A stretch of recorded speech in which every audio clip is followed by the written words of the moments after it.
Hey, thanks for coming back to the Undeserved Flavor. Today I had a thought. I was listening to another near-death experience testimony, and I heard a quote, or I heard the guy say something that inspired a little bit of a thought. No, I don't, this isn't, I'm not taking what he was talking about. I'm just bringing something up here that I thought about as I was listening to the testimony. There is actually two topics that I had for two different videos. I'm going to kind of blend them because they kind of tie together, I guess, nicely. Anyway, so the thought I had today while I was listening to this near-death experience testimony is there's power in truth and lies. We know that, as any typical Christian knows that. That's the whole thing about faith, understanding, knowledge. What you believe has power. If you believe, so anyway, the more specifically, the topic that I'm thinking of here is spirit and body. We believe in typical Christianity that spirit and body are two distinct things. You have your spirit and your body. Or in some cases, you have your spirit, your soul, and your body. And no matter how we try to define spirit and soul, or if you just leave spirit out of it and just have soul and body, or leave soul out of it and have spirit and body, the definitions we have for spirit and soul are really inconsistent and honestly kind of arbitrary. It's just a bunch of philosophizing, conjecture, speculating. I mean, we have no hard and fast way of defining it, like we can define our body, our natural presence, the meat sack. Anyway, we have this common understanding that I'm going to use the term spirit and soul interchangeably, because throughout the Old Testament and in the Jewish culture, they are used interchangeably. They're the same thing. It wasn't until Christianity decided to make them two separate things. Hey, my hand's in camera. Yeah, I sliced my hand open today. Woo! No big deal. Anyway, so spirit and soul in the ancient Hebrew, were understood to be the same thing, and the words were used interchangeably. So I'm just going to refer to this topic in the context that we have body and soul, or body and spirit. Same thing. Well, so we commonly believe that we have spirit and body, as opposed to them being one and the same. What do I mean by that? Well, imagine if your spirit is your body, or your body is your spirit. We don't typically think of our body in terms of that context, because it just, it just defies our logic, our understanding. We don't think that way. But maybe we're wrong. So what I heard during this NDE testimony is this guy, when he was on the other side, he had an understanding that the spirit and the body are one and the same thing. And that's something that we don't realize here in this state of being, pre-mortem. It's something that Jesus actually did realize, which enabled him to walk through walls, pass through crowds undetected, walk on water, etc., etc. What if we renewed our mind? Obviously, something like this is, it takes practice. You practice the presence, you practice prayer, practice meditation, getting in tune with, I don't know, in different cultures and different religions, it's called different things. Raising your frequency, tuning in with the higher energy, whatever. Getting in touch with God, getting closer to God, whatever the process, that's irrelevant here. But what if we got to a point where we had an understanding that our spirit and body were one and the same? There's no separation and there's no distinction. They're the same thing. It's all one. It's not like two different things that are melded together, kind of like God the Father and Jesus are separate, but they're one somehow. We can't understand it. What if they're actually the same being? Yeah, it gets murky when you're talking about different personas, different personalities. Like the Father has a different personality than Jesus. Jesus has his own personality. Well, if we're all as a race, human race, one, and we're literally all intertwined and part of one great consciousness, or one great spirit, or one great source, whatever you want to call it, we're all part of God. We're not God. We're not source individually, but we are a drop in the ocean, essentially. We're not the ocean. We're a drop in the ocean. And the ocean is made up of a lot of drops. Well, that's not a great analogy because we're all very similar because we're all human, but we have very unique differences about us. Anyway, so I'm going on a rabbit trail here and I don't want to do that. The point of this topic here is, or the point of this video is, there's power in truth and lies. There's power in knowledge.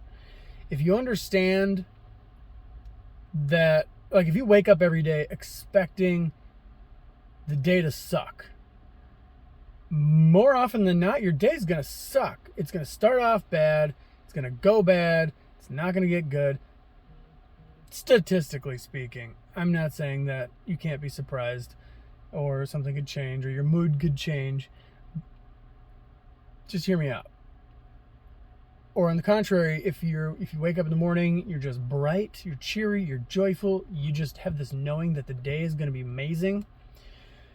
And your day is great. Your spirit's high. You have a great outlook on life. Your day's good. And like I said, obviously bad things can happen and surprise you. But statistically speaking, if you come into your day with not necessarily high expectations, because I think expectations is where we sabotage ourselves, but we just have a joy and a positive outlook, then, we kind of create our circumstances to a degree, arguably. Anyway, if we know that our body and soul are one and the same. Now, here's where I'm going to tie this into this other topic that I wanted to make a video about, which kind of goes back to, I have an earlier video called The Elements Are Alive. This other idea that I had that I want to make a video about is interact with creation as all things are conscious. Now, one of the things that I hear often in NDEs is that when somebody's on the other side, somebody's in heaven, when you're in heaven, everything is conscious. And you can interact and do interact with everything around you. Trees, the animals, the plants, the grass, the flowers. You can feel their emotions, sense their emotions, communicate, because in heaven everything's more of a telepathic communication. Yeah, maybe there's speaking and there's words, but ultimately the communication is telepathic. It's straight from mind to mind, because you're all one, you're all intertwined. It's spirit to spirit. There's no veil like there is here on earth. But here on earth, we are all one, but also the trees and I would dare to say the non-living inanimate objects like rocks, storm clouds, water.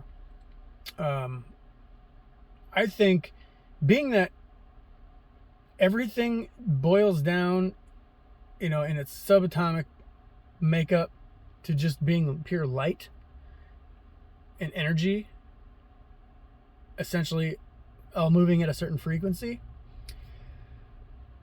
it's all God. It's all source. When I say source, capital S. The one who is I am. I am that I am. I am is all things, everything. Now, don't get me wrong. Side note, when I say that, I'm not depersonifying God, the Father, source. I know it's very popular or common in New Age and in a lot of other cultures or religions to understand source in a depersonified context. I'm not doing that. I believe source, I am, God, our Father, is personified. I think he's personified expressly and completely in Jesus, as the Bible says. So Jesus is the persona of the Father. Can he appear to have different personas? Well, none of us living here now, we've never met him personally, like physically on earth, like you'd bump into somebody at the store and have a conversation. The closest we've ever come to him is maybe in a dream or a vision or in prayer or an imagination or a near-death experience. We've never met him in this realm physically. Because if we have, then we could legitimately say the second coming is done with. Off that rabbit trail. Where was I going? The elements are alive. Beyond that, if we understand that we are, like, our body, soul, and spirit, body, soul, whatever, are one and the same. Like, we are essentially just spirit. We're not even body. Don't even like toss body out. Just say we're spirit. We're spirit beings. And our body is the manifestation of our spirit's understanding of our current state of being. And our brain is a filtration device. This is another thing I hear often in NDE accounts, is our brain is not the home or the source of our consciousness. It's more like a filter that filters out a lot of our consciousness to basically make what we do know in this state of being relevant to this state of being.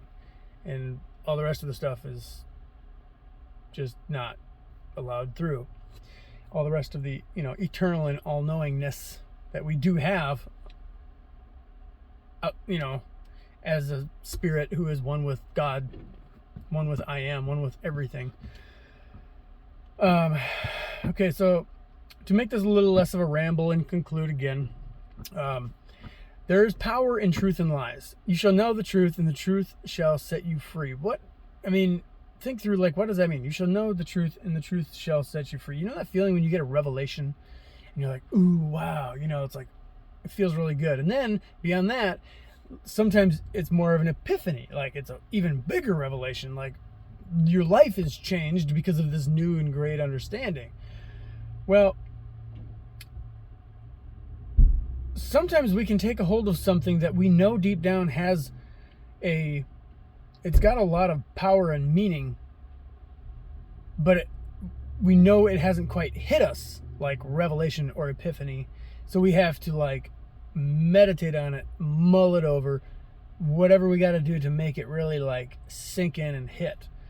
Well, if we could do that with this concept, the concept that we are simply spirit beings, and are like, forget the fact that we have a body, understand that we're simply and only spirit beings, and our body is just a part of that, or is that also, like, it's all the same part of your spirit, your identity, your consciousness, your person.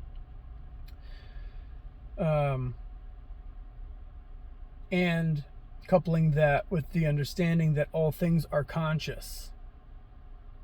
All things, not just plants and animals, but like the concrete you're walking on, you know, because like I said before, when you boil it all down to its smallest particle, it's just, there's nothing to it. It's just light, you know. When you have that understanding and you wrap all these things together, your spirit, everything around you is spirit. We're one with everything. We're one with source. Source is in us. We're in source. We're in God. God is in us. We can walk on water. We can effectively change our circumstances with our understanding, with our thinking. You can have a thought, have an imagination, have a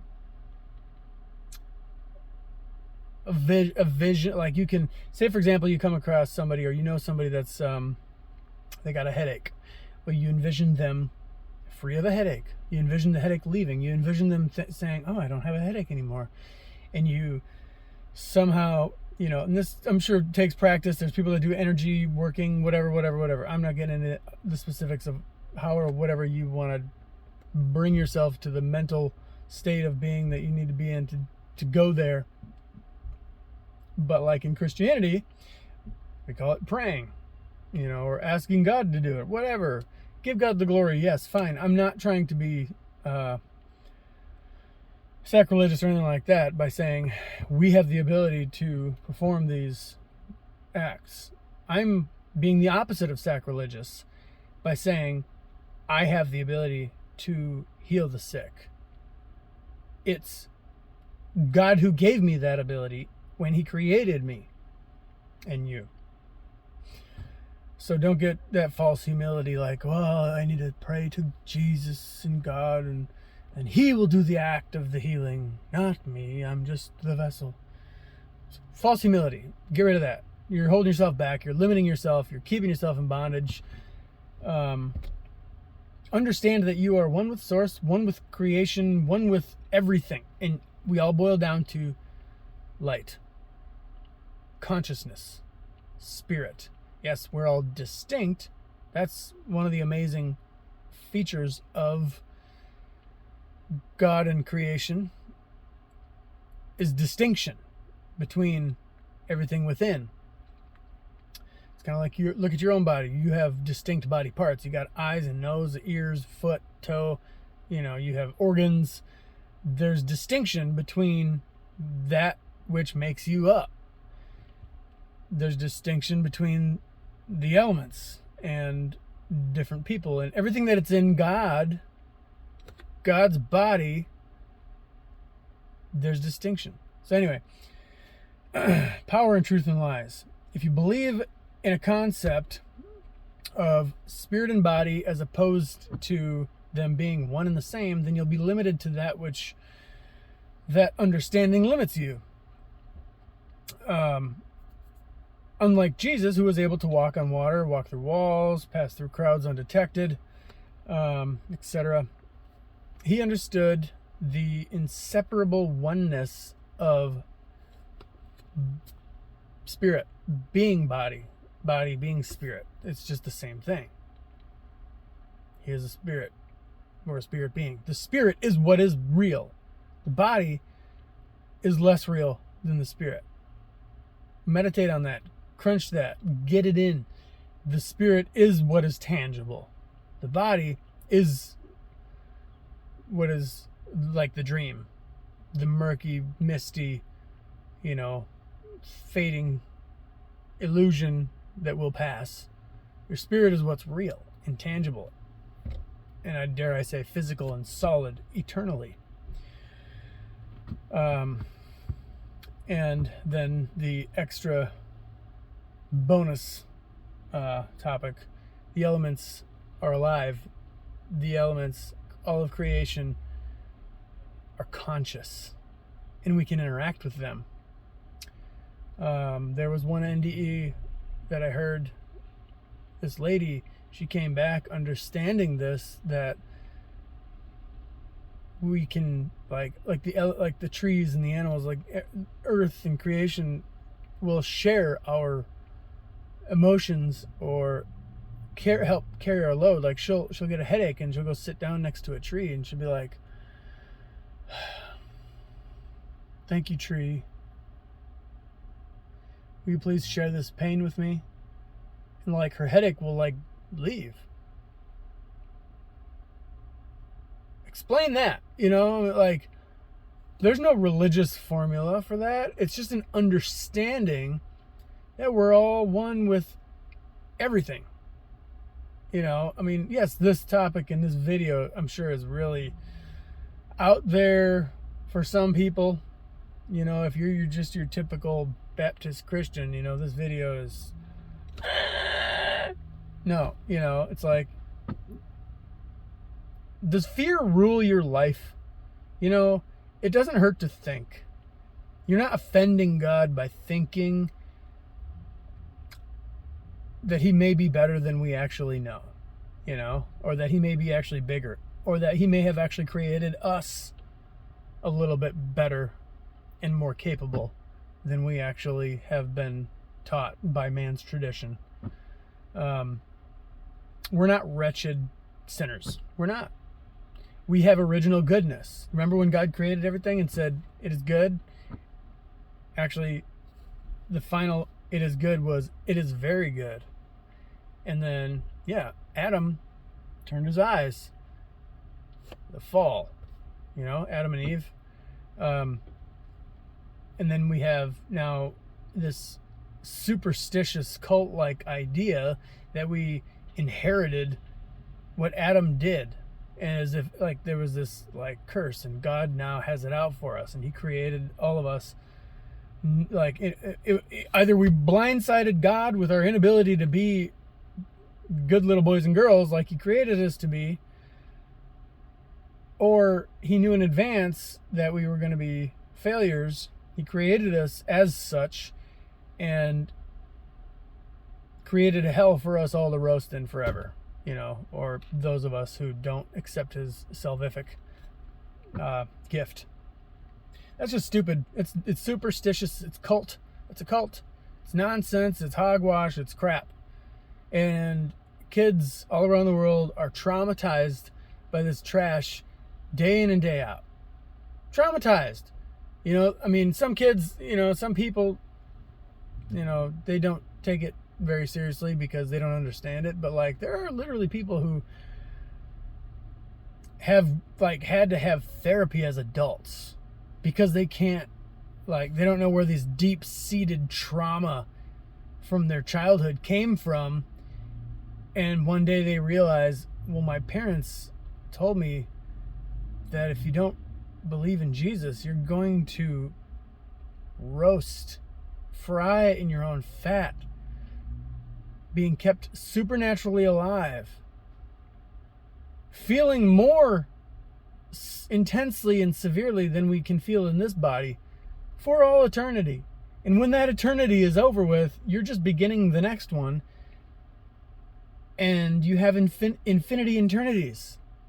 I know eternity is one long never-ending thing, but like, imagine eternity, eternal eternities, infinity eternities, like, because that's how long it is. That's what we're teaching kids, that if you don't believe in Jesus, that's what's going to happen. Like, if there are kids that actually think, they contemplate this stuff, and they don't have a grid for filtering out, certain things rationally and logically. like a lot of people do. So like you don't realize the amount of trauma you're actually dropping on some people sometimes. And now not only just kids, but there's adults. They'll come in, they'll be brought to their knees through life experiences, and they'll decide, I'm going to go check out a church, or maybe they get saved or something like that, and they meet Jesus, and they meet Christianity, they meet Christians, and they come into church, and they sit down, and it's like all of a sudden they hear an echo of Jonathan Edwards' Sinners in the Hands of an Angry God sermon, and then all of a sudden now it's like out of the frickin' pot and into the fire, they're sitting here like, oh my gosh, like my ex-boyfriend, ex-girlfriend, whatever, my brothers, sisters, mom, dad, uncles, aunts, grandparents who all didn't believe in Jesus and have since passed on, they're all literally screaming, frying in their own fat right now, forever, with no hope. But somehow I made it here. I just, it's like, so it's like now for the rest of their life, what are they going to have? Survivor's guilt? Trauma. The church is a really freaking sick place sometimes. If you believe in the Turner, I know I've gotten way off topic here. I'm just gonna call it. You get the point. Anyway, so the whole point of this video was to get into there's power in truth and lies, and the truth will set you free. You believe a lie, you're going to be in bondage to that lie. Your understanding, to a degree, controls and dictates your reality, your circumstances. And I'm just saying, this NDE that I heard earlier today, the guy said he realized when he was on the other side that body and spirit are one and the same. There's no separation. There's no distinction. Like your body is your spirit. It's maybe the house of your spirit, but it's like, it's not a divided thing. It's not even like you have a glass and you have water, and the water's in the glass. Your spirit's in the glass. Like a lot of times we'll use an analogy like that. Like, well, when you're alive here on earth, your spirit's like the water and your body's like the glass. When you die, it's like the glass is broken. The water, whatever. But what if, picture this, like water in the shape of a glass is supernaturally, or miraculously, because there's no physical form to the glass, or there is no glass, and it's sitting on a table. It looks like a glass, but you go to grab it and your fingers go right through it, because all there is water in the shape of a glass holding water. Think of that. And I don't know, see what happens. Or just think about it. It's a cool thought. I think there's something to that. I don't go out of my way to form doctrine or shape my cosmology based on somebody's near-death experience, but I do listen to them and I do hear them out. Like there's a lot of really fascinating and interesting testimonies out there. There's a lot of hell experiences too. That's why you got to take them all with a grain of salt, because it's like, what do you do with those? They died. Either they just ended up in the presence of some demons, or they ended up like meeting Jesus, and Jesus said, see that's hell. Let's go walk through there. This is where you're going if you stay here now. But you can go back if you want to. Well, at the end of the day, they did come back. So was it a metaphor, or was it to scare them straight? What was it? I don't know. But from what I do know is nobody's going to be roasting in hell for all eternity. I can tell you, I'm confident, because God is love. And I'm going to put that in another video. I'm going to title that one Hopeful or Confident. So if you don't want to miss that one, because that one's going to be good, hit the subscribe button. I'd appreciate a like, and I'd appreciate a comment so I can interact with you. Give me your honest thoughts and opinions, and I'll interact with you. If you have a question or something, I may address it either in the comments or do a future video. If you have any topics you'd like me to hit on, throw it in the comments. I'll think it over, look, maybe do some research and see if I can't make a video about it. But as you can tell, a lot of my videos are just real candid. They're just me thinking. I do read quite a bit and listen to a lot of testimonials from a pretty good variety of sources, you know, so that's kind of what I do here at the Undeserved Flavor, is just get on here and share my thoughts. So yeah, I'd appreciate a like, a subscribe, a share would be great. Drop one of my videos in, you know, one of your social media groups, and you know, let the snowball roll. But yeah, anyway, have a good one. See you next time. Thanks again for watching.